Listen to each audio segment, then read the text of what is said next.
जय जगन्नाथ जय श्रीराम।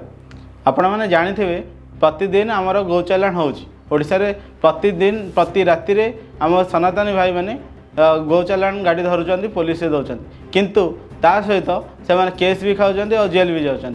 पूर्व बीजेडी सरकार होता आम भाई आम विचारधारा सरकार आसला कौटना कौटी गौचालाण कमेब गौचालाण बंद हम आम देखुले बीजेडी सरकार समय गौचालाण बहु मात्रा होता आम भावुले कौन ना कौन बीजेपी सरकार आसते कि विचारधारा सरकार आसते गौचालाण को संपूर्ण भाव में बंद करेंगे कि गौचालाण कमेब किंतु वर्तमान गौचालाण कमेबार ना नौनी प्रतिदिन नुआ नुआ सामना को आसुची। वर्तमान सरकार को 2 वर्ष पूरी कौन आम चेंज देखा मिलूनी ना कौन गौचालाण अटकुची ना आम भाई मानकर केस हटुची।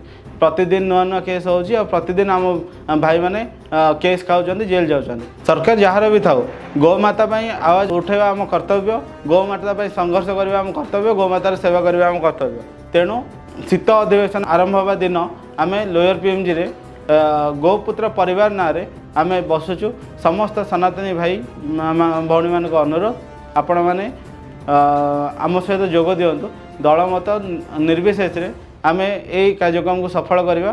सरकार को आम चेतई देवा चाहूँ जे से जो ता कर्तव्य भूली जाइए से कर्तव्य आउ थे मध्य प्रदेश सरकार भाया गो कैबिनेट और प्रति पंचायत रे से गौ मंगल केंद्र स्थापन करने जो कथा रखी सेटा को सी आउ थे पालन कर। ओडिशार समस्त गो सेवक भाई भौणी मान अनुरोध आपण 26 तारीख दिन लोयर पीएमजी रे आम आमरण अनशन रे बसुचु।